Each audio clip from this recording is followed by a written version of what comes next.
예, 안녕하십니까, 여러분. 자, 이제는 23년 행정법 최신 판례를 정리해 드리도록 하겠습니다. 요 23년 것도 꽤 중요한 것들이 있어요.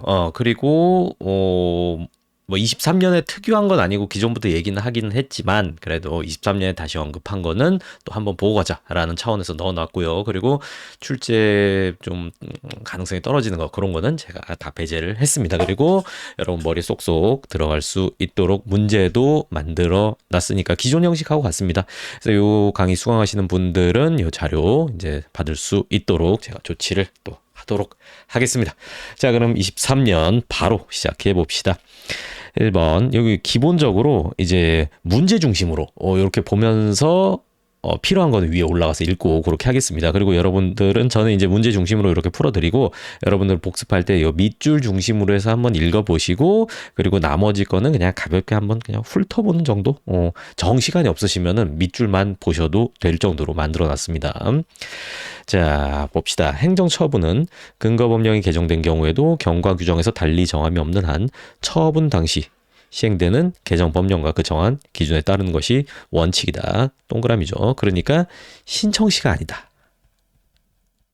요게 포인트고요. 그 다음에 2번 법령 위반 행위에 대하여 행정상의 제재 처분을 하려면 요거는 이제 또 컨셉이 달라지는 거죠. 이건 형법이랑 똑같이 행위시입니다. 특별한 규정을 두고 있지 않은 이상 위반 행위 당시 요거는 이제 처분시가 아니죠. 시행되던 법령에 따르는 것이 원칙이다라는 거.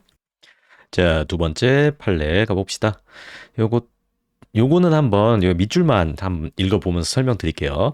자, 근로자의 정년을 정한 근로계약, 취업규칙이나 단체협약 등의 법령에 위반되지 않는 한 그에 명시된 정년에 도달하여 당연 퇴직하게 된 근로자와의 근로관계를 정년을 연장하는 등의 방법으로 계속 유지할 것인지는 원칙적으로 사용자의 권한에 속하는 것이다. 그러니까 회사에서 더 일하게 해줄게라고 하면 하는 거고, 그리고 직원이 정년도 미리 정해져 있는데 근데 나 더 일할래요 이렇게 하는 건 좀 상식상 안 맞겠죠. 그래서 해당 근로자에게 정년 연장을 요구할 수 있는 권리가 있다고 할 수 없다. 그러나 이제 블라블라블라 해서 그런 규정이 있거나 아니면은 이제 그 재고용 관행이 확립되어 있다. 그 인정되는 등 근로계약 당사자 사이에 근로자가 정년에 도달하더라도 일정한 요건을 충족하면 기간제 근로자로 재고용될 수 있다는 신뢰관계가 형성되어 있는 경우에는 특별한 사정이 없는 한 근로자는 그에 따라 정년 후 재고용되리라는 기대권을 가진다. 권리가 인정된다라는 거예요. 그래가지고 이제 사용자가 기간제 근로자와의 재고용을 합리적 이유 없이 거절하는 것은 부당해고와 마찬가지로 근로자에게 효력이 없다. 이렇게 하는데 물론 요거는 이제 우리 시험에 직접 나오는 건 아니지만 이 법리가 같다라는 거 말씀드리려고 하거든요. 여러분이 이제 이 강의까지 들을 정도면은 제 수업 많이 듣고 이쪽에 대해서 꽤 이해를 하셨을 거란 말이에요. 보세요. 여기도 결국은 우리가 그 행정법 총론에서 했던 법규상 조리상 신청권 이제 그거에 대해서 얘기를 하고 있잖아요. 그래가지고 이게 법률의 규정이 있으면 있으면 오케이다. 있으면 오케이. 그리고 재고용 관행이 확립되어 있다. 이건 뭐예요? 무슨 신청권? 조리상 신청권 말하는 거죠. 그러면은 이제 근로자는 그에 대해서 권리를 가진다. 그리고 이제 근로자가 권리를 가지기 때문에 상대방 사용자 측에는 이제 그러한 의무가 있다. 이런 식으로 이렇게 연결이 되잖아요. 그거게 그 구도가 같다라는 거 그거 보여드리려고 이제 요 판례 한번 했습니다. 물론 밑줄은 없어요. 요 정도만 보시면 됩니다. 자, 그다음에 행정작용으로 넘어갑니다. 또 바로 문제로. 자, 문제입니다. 구 학교용지 확보 등에 관한 특례법은 시도지사는 개발사업 지역에서 단독주택을 건축하기 위한 토지를 개발하여 분양하거나 공동주택을 분양하는 자에게 부담금을 부과 징수할 수 있다라고 규정하고 있어 문헌상 기속행위. 문제 만들면서도 좀 민망했습니다. 어떻게든 만들어야 되는데 해가지고 뭐 그래서 여기는 밑줄 친 거는 한번 참고로 보시면 되겠고요. 핵심은 이겁니다. 민망해라. 자, 그 다음에 계속 갑시다. 4번 판례도 1번 사학분쟁 조정위원회는 학교법인의 정상화를 위한 심의 주체로서 이사 후보자에 대한 구체적인 의견 제출, 청취의 절차 방법을 정할 수 있으므로 합리적인 범위에서 그 절차 방법을 정할 수 있는 재량을 가지고 있다. 맞습니다. 이것도 뭐 너무 당연한 판례라서 그냥 가볍게 넣어놨습니다. 자, 이제 5번 판례입니다. 제가 요 답 가리는 걸, 요걸 안 했네. 그래서 지금부터 합시다. 자, 국토계획 이용에 관한 법률에 따른 개발행위 허가 요건에 해당하는지 여부, 개발행위 허가 요건에 해당하는지 여부, 행정청의 재량 판단 영역에 속한다. 맞습니다. 그리고 자, 국토계획 이용에 관한 법률 시행령 56조 1항 별표의 개발행위 허가 기준, 국토계획법 위임에 따라 제정된 대외적으로 구속력 있는 법규 명령에 해당한다. 이건 배운 대로 하시면 됩니다. 자, 법의 위임을 받아서 시행령에다가 별표 요거 해놨으면은 원래 행정규칙으로 규정할 만한 내용을 시행령에다 갖다 집어넣어 놨으면 이제 대외적 구속력 인정한다라는 게 판례의 입장이죠. 자, 그리고 3번. 국토계획법 시행령은 국토부 장관이 1항의 개발행위 허가 기준에 대한 세부적인 검토 기준을 정할 수 있다고 규정하였고, 그에 따라 국토교통부 장관이 국토교통부 훈령으로 정한 개발행위 허가 운영 지침은 대외적 구속력이 있다. 이거는 꼭 법령보충 규칙 같잖아요. 훈령이니까 기본적으로 행정규칙이지만 이 장관 시행령의 위임을 받아가지고 장관이 정해라 라고 시행령에서 정하고 있으니까 굳이 시행규칙이 아니라 이제 훈령, 고시 이런 걸로 정할 수 있고, 그 내용이 상급 법령 이제 내용을 보충하면 법령 보충 규칙으로서 대외적 구속력이 있다 이렇게 배우셨잖아요. 근데 이거는 대외적 구속력이 없다라고 봤어요. 없다. 그래서 요거 주의하세요. 요거 여기 위에 판례 보시면요. 일단 요거는 1번 문제 푼 거고, 그러나 국토교육법 시행령은 장관이 1항의 개발행위 허가 기준 세부적 검토 기준을 정할 수 있다고 규정하였다. 그에 따라 국토부 교통부 장관이 훈령으로 정한 개발행위 허가 운영 지침, 요거는 시행령에 따라 정한 세부적인 검토 기준으로, 그래서 요 뒤에 보면은 행정규칙에 불과하여 대외적 구속력이 없다. 따라서 위 행정처분이 지침에 따라 이루어졌더라도 해당 처분이 적법한지는 국토계획법령에서 정한 개발행위 허가 기준과 비례평등원칙, 일반원칙에 적합한지 여부에 따라 판단하여야 된다. 이 판례에 대해서는 이제 뭐 학자분들이 뭐 연구도 하고 이제 그렇게 하실 겁니다. 근데 우리는 당장 시험을 봐야 되니까 이 판례 나오면은 요 결론대로 딱 찍는 거 그거 생각하시면 됩니다. 더 깊게 생각하지 마세요. 자, 4번 행정규칙이 이를 정한 행정기관의 재량에 속하는 사항에 관한 것인 때에는 그 규정 내용의 객관적 합리성을 결여하든 등 특별한 사정이 없는 한 법원은 이를 존중하는 것이 바람직하다. 너무 쉽죠? 이렇게 풀면 됩니다. 자, 6번 판례입니다. 역시 못 보셨죠? 자, 1번 처분이나 민원의 처리 기간을 정하는 것은 신청에 따른 사무를 가능한 한 조속히 처리하도록 하기 위한 것으로서 처리 기간에 관한 규정은 강행 규정이겠어요. 훈시 규정이지. 그냥 기간 지나도 미안하다, 유감이다, 뭐 이렇게 하는 거죠. 별 효력은 없어요. 그냥 늦어도. 자, 그다음에 7번은 그냥 읽고 갑시다. 특정 사항과 관련하여 법령에서 위임을 한 경우 위임의 한계를 준수하고 있는지 판단할 때는 당의 법령 규정의 입법 목적, 규정 내용, 규정의 체계, 다른 규정과의 관계 등을 종합적으로 살펴야 하고, 수권 규정에서 사용하고 있는 용어의 의미를 넘어 그 범위를 확장, 축소, 위임 내용을 구체화하는 단계를 벗어나 새로운 입법을 하였는지 이렇게 하면 안 되는 거죠. 등도 아울러 고려해야 된다. 그러면서 요 직장 어린이집 설치 규정 요거는 뭐 시행령 위임 범위 내에 있다. 저걸로 딱 나오는 건 내는 건 좀 곤란해 보여가지고 제가 밑줄도 안 쳐놨습니다. 자, 그 다음에 1번 풀어봅시다. 재개발 조합 설립 인가 신청에 대한 행정청의 조합 설립 인가 처분은 사인의 조합 설립 행위에 대한 보충 행위로서의 성질과 공법인의 지위를 부여하는 설권적 처분의 성질을 모두 가지고 있다. 이상하지 않나요? 괜찮은 것 같죠? 이거 X예요. 요 조합 설립 인가 처분은 특허예요, 특허. 그러니까 요거는 제가 낚시로 넣는 건데 기가 막히죠. 몇 번 음미해 보세요. 이렇게 나오면 제가 한 절반 정도 속일 수 있다라는 느낌이 옵니다. 자, 근데 9번 판례로 넘어갑니다. 저거 잘 만들었어.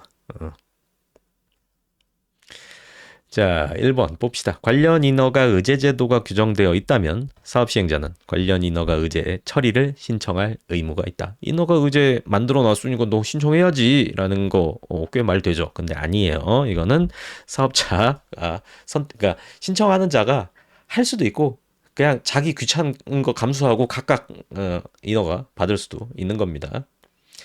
그리고 2번 건축행정청이 추후 별도로 국토기획법상 개발행위 토지 형질 변경 허가를 받을 것을 명시적 조건으로 하거나 묵시한 전제로 하여 건축주에 대해서 건축법상 신고 수리 처분한 것은 허용될 수 있습니다. 허용될 수 있습니다. 그러니까 조건부 허가 내주는 것도 가능하다. 기억해 두세요. 그 다음에 3번 부지 확보 요건을 완비하지 못한 상태에서 건축신고 수리 처분이 이루어졌음에도 그 처분 당시 건축주가 장래에도 토지 형질 변경 허가를 받지 않거나 받지 못할 것이 명백하다면 그 건축신고 수리 처분은 부지 확보라는 수리 요건이 갖추어지지 않았음이 확정된 상태에서 이루어진 처분으로서 적법하다고 볼 수 없다. 맞습니다.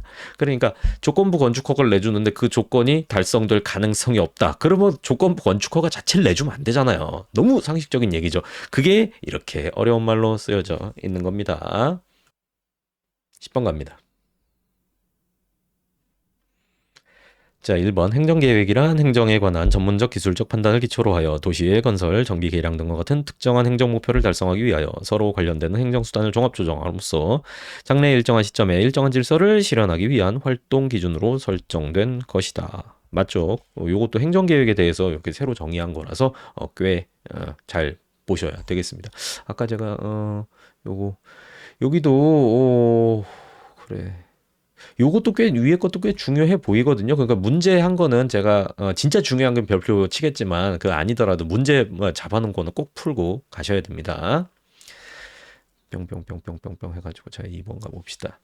자연환경 보호 등을 목적으로 하는 도시관리 계획 결정은 장래에 발생할 불확실한 상황과 파급 효과에 대한 예측 등을 반영한 행정청의 재량적 판단으로서 그 내용이 현저히 합리성을 결여하거나 형평비례 원칙에 뚜렷하게 반하는 등의 사정이 없는 한 폭넓게 존중해야 한다. 그러니까 행정계획, 행정청의 이 판단 여지, 재량 존중해야 된다. 그런 얘기입니다. 다 우리가 배운 내용을 다른 말로 표현한 거죠. 자, 벌써 행정 절차입니다. 쭉쭉 가봅시다. 바로 문제 들이받는 게 여러분 머릿속에 더 잘 남길 수도 있을 겁니다. 자, 1번. 행정절차법의 규정과 행정의 공정성, 투명성, 신뢰성 확보라는 행정절차법의 입법 취지 고려해 보더라도 행정기관의 처분에 의하여 불이익을 입게 되는 국가와 일반 국민은 각계 취급할 수 없다. 그럴듯하죠. 그럴듯하죠.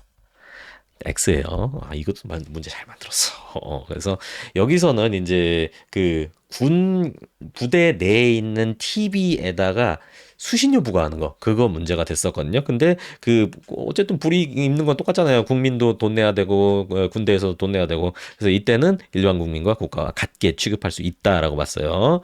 그래서 2번 국가에 대해 행정처분을 할 때 사전 통지 의견 청취 이유 제시와 같은 행정절차법 규정이 그대로 적용되는 것은 아니다. 위의 맥락대로 하면 X인 거 아시겠죠?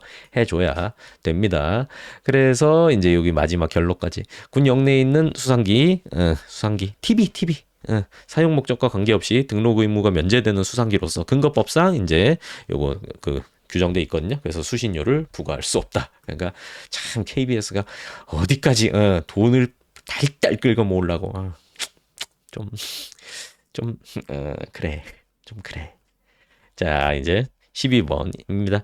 외교부 장관의 2015년 일본군 위안부 피해자 합의와 관련하여 한일 외교장관 공동 발표문의 문안을 도출하기 위하여 진행한 협의 협상에서 일본군의 관원에 의한 위안부 강제연행의 전부 사실 인정 문제에 대해서 협의한 협상 관련 외교부 장관 생산 문서에 대한 비공개 결정이 있었거든요. 이거 정보 공개 청구하니까 장관이 비공개 결정했는데 적법하다라고 봤습니다. 그러니까 저거는 위안부 문서 비공개 대상 이렇게 기억해 두세요. 요것도 꽤 나올만 합니다. 조금 민감한 문제긴 한데 그래도 이제 요즘에 이슈가 많이 됐거든요. 저게 뭐 관련해 가지고 뭐 제국의 위안부 무죄 판결 막 이런 것도 나오고 해서 혹시나 뭐 봐둘만 합니다. 자, 1번 청구인이 공공기관의 비공개 결정 또는 부분 공개 결정에 대한 이의 신청을 했어요. 그래서 그 결과를 통지받은 후에 취소 소송을 제기하는 경우 제소기간은 이의 신청 결과를 통지받은 날 그때부터 기산한다. 맞는 내용입니다. 한 번 더 보고 갑시다 라는 취지예요. 자, 그 다음에 문제로 갑시다. 시정명령 1번 회사 분할 시 특별한 규정이 없는 한 신설회사에 대하여 분할하는 회사의 분할 전 하도급 꼴의 공정화 법률 위반 행위를 이유로 시정조치를 명하는 것 허용되지 않는다. 맞습니다. 신설회사에 대해서 분할하는 회사의 분할 전 위반 행위를 이유로 시정조치 명하는 거 안 된다라는 거. 그래서 이제 신설회사에 대해서는 부과할 수 없다라는 거. 기존에 있던 것과 비슷한 판례니까 또 은근슬쩍 내기 좋아 보입니다. 그 다음에 요거 15번 같은 경우에는 이 온라인 숙박 예약 서비스 플랫폼 사업자, 그러니까 그런 거 있잖아요. 요즘 이거 뭐 많이 쓰죠. 뭐 여기 어때나 그 또 뭐 있지? 야놀자, 그 다음에 에어비앤비가 이제 이런 데가 있겠죠. 근데 여기서 그 플랫폼 검색된 숙소 목록 객실 유형 조건 선택사항 환불 불가 조항이 고객에게 부당하게 과중한 손해배상 의무를 부담시키는 이제 약관 조항이다. 그래서 공정위에서 이제 이거 사용 금지 명령을 했어요. 그런데 이제 뭐 이 플랫폼에서 들고 일어난 거죠. 왜? 그러니까 쉽게 말하면 이거예요. 왜 나한테 지랄이야?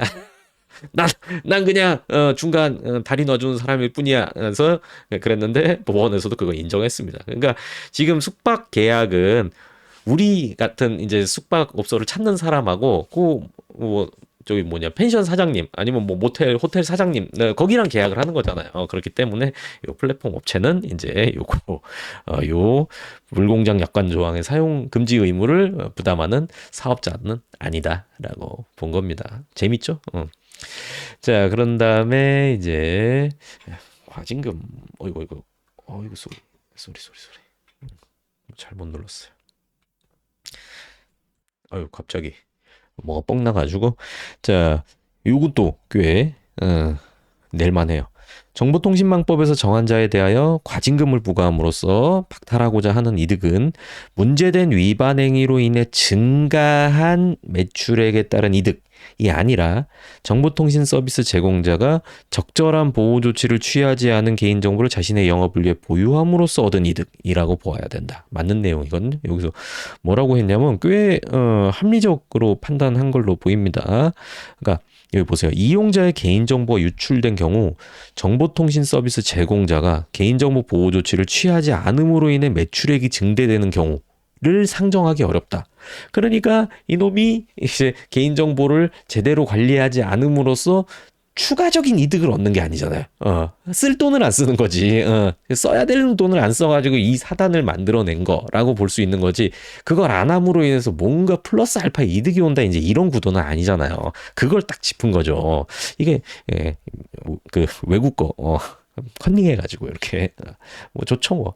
자 그래서 여기서 말하는 거 그 과징금 부과함으로써 박탈하고자 하는 이득은 문제된 위반 행위로 인해 증가된 매출액에 따른 이득이 아니라 오히려 서비스 제공자가 적절한 보호 조치를 취하지 않은 개인정보를 자신의 영업을 위해서 보유함으로써 얻은 이득으로 봐야 된다. 그래서 과징금 부과를 위한 관련 매출액 산정할 때 위반 행위로 인하여 직접 간접으로 영향을 받는 서비스의 범위는 유출 사고가 발생한 개인정보를 보유하고 관리하고 있는 서비스의 범위를 기준으로 판단해야 된다. 그렇습니다. 밑에 뭐 당연한 얘기하고 있는 거니까 나중에 보세요. 자, 17번 판례입니다. 이것도 딱 결론만 기억해 두세요. 미 합중국 군대 공용 차량에 대해서는 그러니까 우리 주한미군 부대 안에 있는 공용 차량 국배법에 따른 본문 후단의 자손법에 따른 손해배상 책임 규정은 적용되지 않고 이거 맞습니다. 국배법에 따른 손해배상 책임 규정만 적용된다. 맞는 지문이에요. 그렇기 때문에 이거 미군 부대 차량 그래서 국배법은 적용이 된다. 그러니까 미군 부대 차량으로 우리 국민이 뭐 손해를 입었다라고 하면은 우리는 미군이 아니라 대한민국한테 국배 청구 소송을 제기할 수 있는 거예요. 왜 미국한테 바로 못하냐면은 미국이랑 우리랑 이제 체결하는 거 소파라는 협정이 있잖아요. 그것 때문에 그렇습니다. 그리고 이 자손법 규정은 적용되지 않는다라고 봤어요. 여기 뭐 블라블라블라 얘기가 나와 있는데 우리는 이것만 딱 보고 갑시다. 자, 그런 다음에 이제 요것도 꽤 낼만한 냄새가 솔솔 납니다. 자, 국가안전 공공질서 수호를 위한 대통령 긴급조치의 적용 집행으로 강제 수사를 받거나 유죄 판결을 선고받고 대통령 긴급조치 키워드 잡으시고요. 복역함으로써 개별 국민이 입은 손해에 대해서 국가배상 책임이 인정된다라고 봤습니다.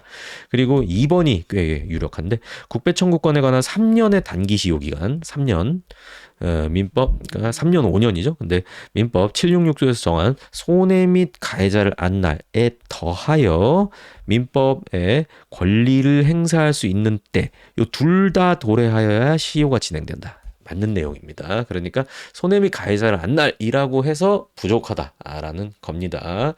그래서 여기 마지막에 보시면 이거 결론으로 내온 게 이거예요. 재반 사정 종합하면 소재기 당시까지도 갑이 국가를 상대로 긴급조치 구호에 기한 일련의 국가장용을 했나 불법행위로 발생한 권리를 행사할 수 없는 장애 사유가 있어.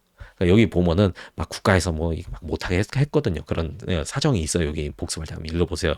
이것까지 다 외울 필요는 없어요. 장애 사유가 있어서 그러니까 권리를 행사할 수 있을 때가 아직 아니었다는 얘기죠. 그래서 소멸시효가 완성되지 않았다고 보는 것이 타당하다. 참 이런 거는 진짜 당사자가 자료도 잘 모아놓고 그 필요한 때 뭐 액션도 취하고 그리고 변호사가 정리도 잘 해가지고 이제 법원을 납득시킨 대단한 사건이죠. 이렇게 권리가 구제되면 참 다행이죠. 자, 그다음에 이거 손해배상 판례인데요. 요것도 봅시다. 요것도 또 낼만해. 낼만해. 왜 이렇게 다 중요해 보여? 근데 이거는 별로 어렵지 않아요. 배당표 원안을 작성하고 확정하는 사법보좌관의 행위. 사법보좌관은 이거 법원 공무원이거든요. 법원 재판상 직무 행위에 해당하지 아니하므로 아닙니다. 해당해요. 그래서 요 경매 또 이제 법원에서 하잖아요. 그러니까 요것도 재판 관련된 직무행위구나 이렇게 기억해 두시고요. 사법보좌관이 배당표 원안을 작성하고 확정하는 직무행위에 대한 국가의 손해배상 책임에 대해서는 법관과 다른 법리가 적용되는 게 아니라 법관과 같은 법리가 적용됩니다. 그러면 법관의 국배 책임에 대한 법리는 뭐였냐? 이거 우리가 진짜 공부했었잖아요. 2번 읽어보세요. 읽어보세요. 법관이 완전히 이제 국민 연맥이려고 한 그 정도 수준이어야 된다. 이제 압축하자면 이제 그런 얘기잖아요. 그래서 그 얘기입니다. 사법보좌관은 어떤 거냐면요. 이제 법원 공무원 중에서 판사하고 법원 사무관 그 사이라고 생각하시면 돼요. 이제 법관이 하는 일이 너무 많다 보니까 법관을 늘리면 되는데 그러면은 근데 법관 늘리면은 우리 퀄리티가 떨어지니까 이제 그건 안 돼 하면서 이제 법관의 일 중에서 단순한 것들을 이제 저기 행시 출신들한테 이렇게 넘기는 이제 그런 겁니다. 그래서 법관이 3급 그리고 행시 법원 행시 5급, 그리고 여기서 좀 짬차면서 4급으로 올라가면 이러면 사법보좌관을 할 수 있어요. 그래서 사법보좌관은 판사랑 똑같이 법복도 있고, 간지나죠. 이런 말씀 안 되나? 넘어갑시다. 뭐 그런 말, 뭐 제가 뭐 신나게 써왔는데 지금 와서 이러니까 민망하네요. 자, 1번입니다. 공익사업 위한 토지 취득 보상에 관한 법률. 토지보상법이죠. 77조 소정의 영업의 손실 등에 대한 보상은 위와 같은 헌법상의 정당한 보상 원칙에 따라 공익사업의 시행 등 적법한 공권력의 행사에 의한 재산상의 특별한 희생에 대하여 사유재산권의 보장과 전체적인 공평부담의 견지에서 행해지는 조절적인 재산적 보상이다. 맞습니다. 여기 위와 같은은 이걸 이렇게 삭제하고 봐주세요. 제가 문제를 만들다 보니까 좀 아쉽네. 자, 그래서 여기 영업손실보상 요거는 특별한 희생에 대해서 조절적인 재산적 보상. 특별한 희생에 해당해가지고 손실보상 나가는 거다 그 얘기예요. 영업손실보상. 그 다음에 이제 여기 2번에 영농보상 있습니다. 농사하다가 더 이상 이 개발행위로 인해서 농사를 못 짓게 됐다라고 하면은 내가 이제 더 이상 이 근처에서 비슷한 농사는 짓지 못하게 되면 새로운 직업을 찾아야 되잖아요. 그래서 아니면은 뭐 또 멀리 가고 농사를 짓는다고 하더라도 뭐 땅 사고 준비하고 뭐 이사하고 그러면 시간이 좀 걸리죠. 그러니까 그럴 때 중간에 뭔가 이제 징검다리 보호 같은 거죠. 그래서 원칙적으로 농민이 기존 농업을 폐지한 후 새로운 직업 활동을 개시하기까지의 준비 기간 동안에 농민의 생계를 지원하는 간접 보상입니다. 직접 아니에요. 직접이라고 하면 틀려요. 그리고 생활보상 맞습니다. 생활보상. 그리고 자, 영농보상은 그 보상금을 통계소득을 적용하여 산정하든 해당 농민의 실제소득을 적용하여 산정하든 간에 모두 장래 불확실한 일실소득을 예측하여 보상하는 것. 이거 아시겠죠? 농업 계속 했었으면 얼마 벌었겠다라는 걸 생각해가지고 거기다 돈을 책정할 거 아닙니까? 그래서 말이 맞고요. 기존에 형성된 재산의 객관적 가치에 대한 완전한 보상. 이거는 내 토지가 수용됐을 때 그 기존 가치 계산해가지고 나한테 얼마 준다라는 건데 둘은 다르죠. 과는 법적 성질을 달리한다. 앞에는 이제 얘가 앞으로 얼마 벌까 생각해서 주는 거고 이제 요 뒤에 거는 야 이거 얼마니? 이렇게 계산해가지고 주는 거고 하니까 다르죠. 자, 6편 행정쟁송으로 갑니다. 바로 갑시다. 요것도 낼만합니다. 하도급거래 공정화에 관한 법률에 따라 공정거래위원회가 관계 행정기관의 장에게 특정 사업자에 대한 입찰 참가 자격 제한 요청 결정을 하여 이루어진 그 관계 행정기관장의 입찰 참가 자격 제한 처분은 항고소송의 대상이 되는 처분에 해당한다. 자, 요거는 처분 맞습니다. 처분 맞습니다. 그리고 2번 하도급거래 공정화 법률에 따라 공정거래위원회가 관계기관의 행정기관의 장에게 한 특정 사업자에 대한 입찰 참가 자격 제한 요청 결정은 이거 전 단계죠. 관계기관장이 나한테 아예 입찰 참가 자격 제한 처분을 때려버렸어. 그러면은 난 그걸로 인해서 입찰에 참여 못하니까 내 권리 의무 직접 영향을 받죠. 그러면 처분성 인정하지 않을 이유가 없죠. 근데 이 두 번째 같은 경우에는 공정위가 입찰 참가 자격 제한 요청 결정. 요거는 관계 행정기관 장한테 보내는 거잖아요. 그러니까 행정부 내부 행위에 불과함으로 항고소송의 대상이 되는 처분에 해당하지 아니한다. 맞는 거 같죠? 아니에요. 제가 낚시 만들어 놓은 거예요.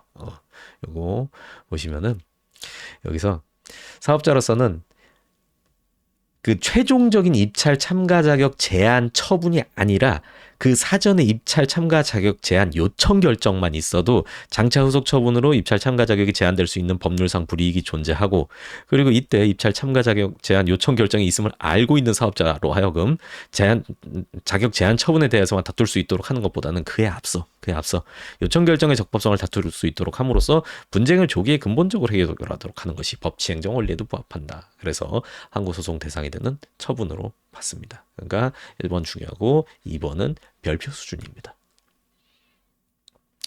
자, 22번이에요. 그래서 요거는 세월호 사건입니다. 다이빙벨 관련한 그 사건입니다. 참 그렇습니다.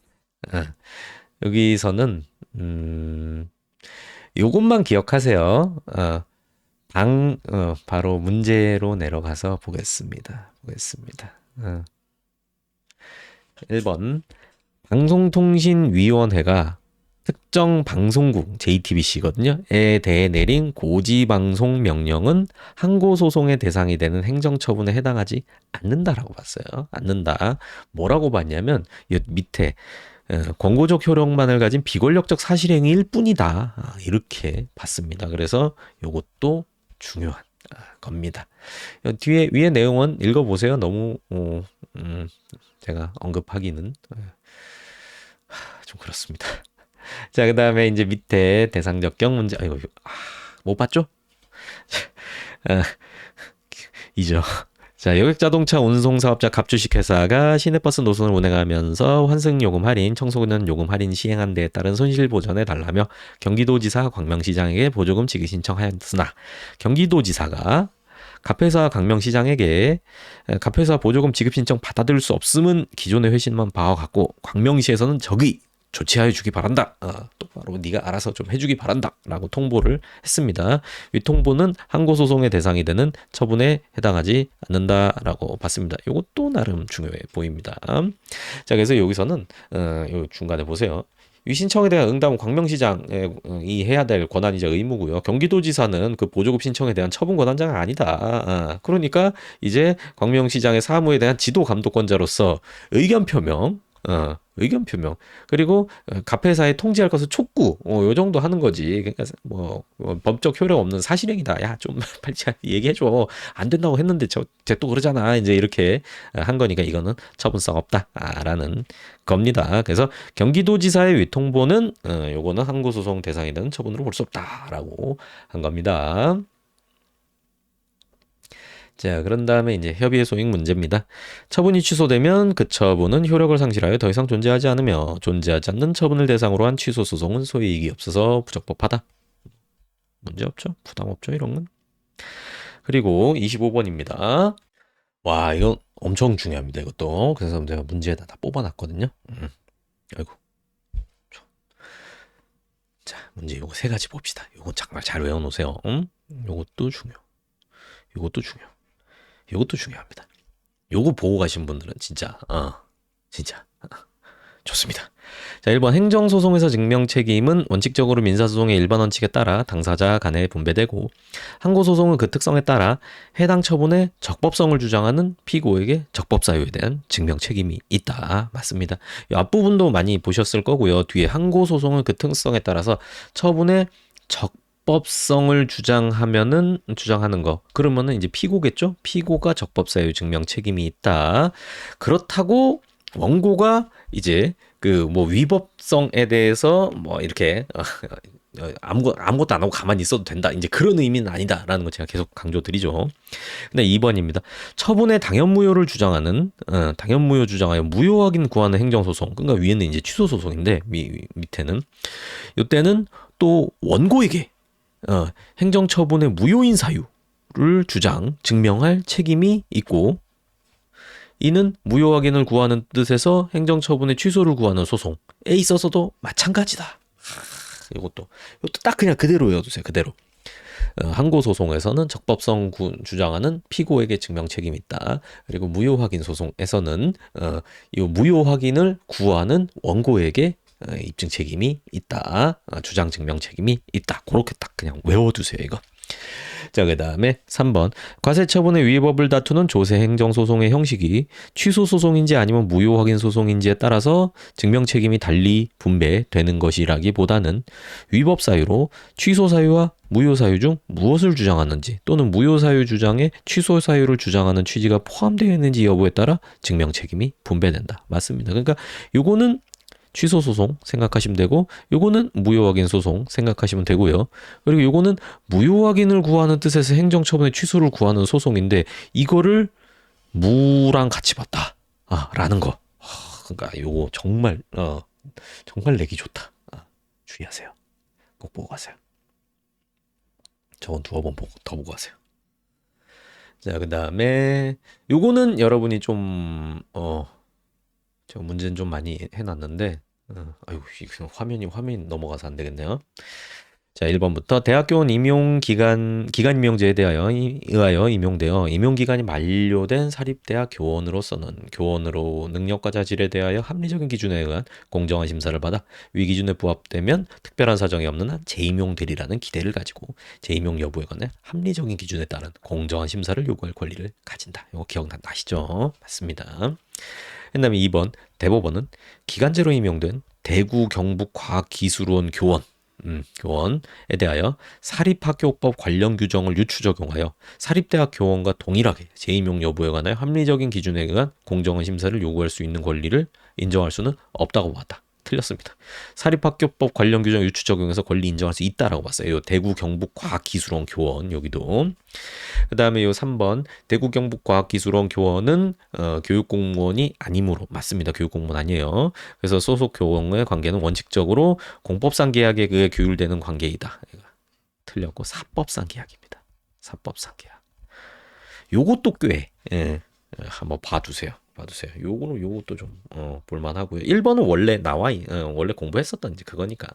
자, 그다음에 4번 직급 정년에 관한 대구 경북 과학기술원 인사관리 요령은 대학 교원인 조교수가 동일 직급으로 근무할 수 있는 최대 기간을 5년으로 설정해두고 기간이 만료되기 전까지 상위 직급으로 승진하지 못한 채 임용 기간이 만료되면 별도의 재임용 심사 없이 당연 퇴직하게 되는 내용을 요 교원 인사 관리 요령에 규정하고 있었는데 이는 대학 교원에게 인정되는 재임용 심사 신청권. 아까 우리 근로계약에서도 제가 한번 언급드렸죠. 그 심청권을 침해함으로 무효다. 이거 맞습니다. 그래서 요것도 그렇습니다. 5번 국공립학교 교원은 소청심사 결정에 고유한 위법을 주장하는 경우가 아닌 한 불리한 처분을 한 인사권자 원처분권자를 피고로 해서 행정소송을 제기하여야 하므로 그 인사권자는 피고로서 소송에 참여한다. 그러니까 요 뒤에는 동어 반복이에요. 근데 사립학교 교원은 그러니까 요거 둘 다 또 나올 만해요. 이 판례 되게 소스가 많아요. 사립학교 교원은 교원 소총심사위원회를 피고로 하여 행정소송을 제기해야 되는데, 그러니까 사립학교 교원은 자기 학교법인에다가 민사소송 제기하는 건데 좀 더 보호해주기 위해서 요 소청 제기할 수 있도록 하고, 그리고 그거 불만 있으면은 소총심사위원회를 피고로 해서 이제 소송을 제기하는 거죠. 그러니까 요 행정소송에서 그 사립학교의 장, 아까 대구 경북 거기 기술원 장, 여기는 피고가 아니에요. 피고가 아니야. 그래서 피고는 누구야? 교원소총심사위원회, 여기가 피고가 되잖아요. 그러니까 요 사립학교의 장은 피고 보조 참가인으로서 소송에 참여할 수 있다라고 봤습니다. 얼마나 좋습니까? 우리가 배웠던 내용들을 조합해가지고 되게 어렵게 이제 나온 거. 이 판례 나왔는데 안 보고 간다라고 하면은 꽤나 쉽지 않을 겁니다. 자, 그다음에 이것도 내기 좋아. 내기 좋아. 자, 근데 이게 양이 그렇게 많지 않거든요. 제가 다 압축해서 해놨으니까 이거는 여러분 시험 직전에 딱 보면은 충분히 기억나실 거예요. 걱정하지 마세요.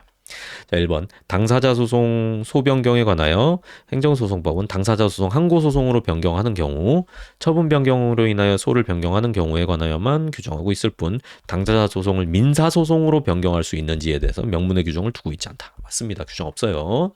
그리고 공법상 당사자 소송에서 민사 소송으로의 소변경은 명문 규정이 없지만 허용된다라고 봤습니다. 허용된다. 안 해줄 이유가 없다라고 봤어요. 자, 당사자 소송의 경우도 민사소송법에 따라서 청구의 기초가 바뀌지 아니하는 한도 내에서 변론을 종결할 때까지 청구 취지 변경할 수 있다. 맞고요. 청구 취지 변경할 수 있습니다.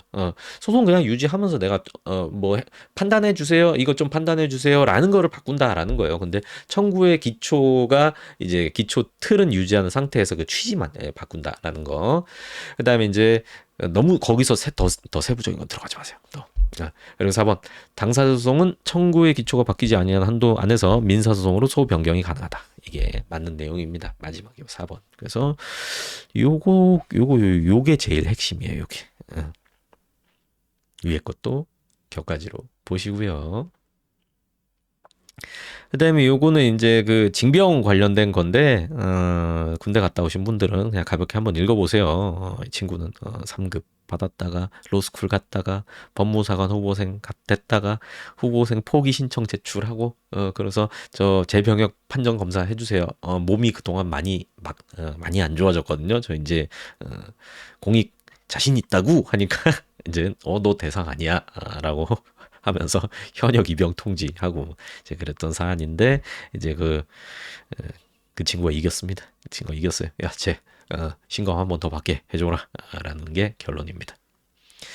자, 그리고 첫 주변 시외버스 공항버스 운송 사업을 하는 갑주식회사 보조금 지원 대상이 아님에도 청소년 할인 보조금을 지급받았어요. 그러니까 관할시장이 보조금 환수하고 여객자동차 운수사업 관리 조례 특정 조항을 근거로 보조금 지원 대상 제외 처분했어요.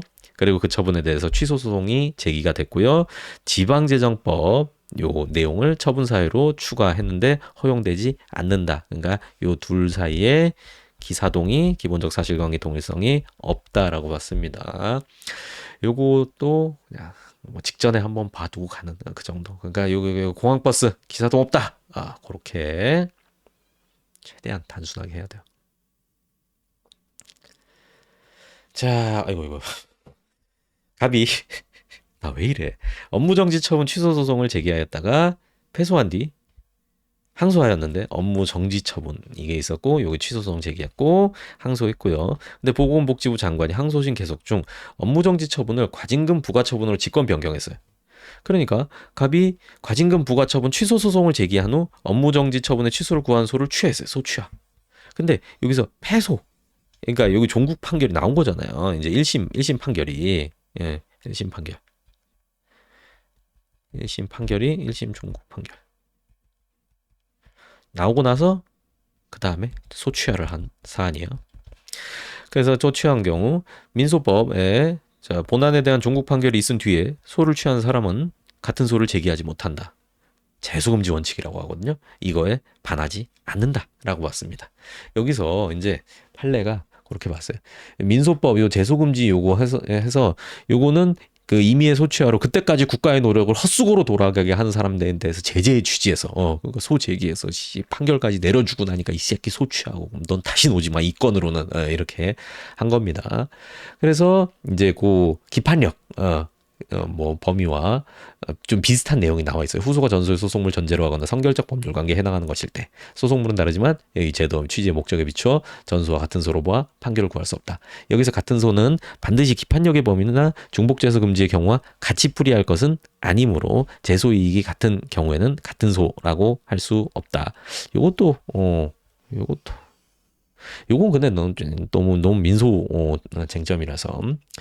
자, 그런 다음에 이제 본안에 대한 종국 판결이 있은 후 소를 취한 사람이더라도 요 민소법의 취지에 반하지 않는다.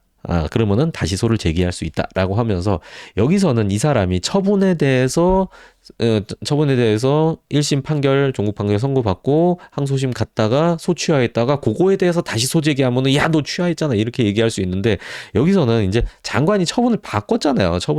그러니까 이제 기존 거는 없어졌으니까 이제 그거에 대해서 소 취하하고 그리고 새로운 거에 대해서 소를 제기한 이런 거예요. 그러니까 요거는 이제 그 처분 변경에 따라서 소 변경하면 되는데 이제 여기서는 취하하고 다시 제기하고 이제 이렇게 했죠. 그러니까 이제 저쪽에서 딴지를 건 거죠. 쟤 소 취했잖아요. 그거 요 민소법 위반 아니에요? 라고 하니까 아니야 임마. 라고 한 사건입니다. 그러니까 이제 요 보건복지부 장관이 참 머리를 잘 굴렸네. 그 선임한 변호사가 짱구로 엄청 굴렸겠죠. 어쨌든 그렇습니다.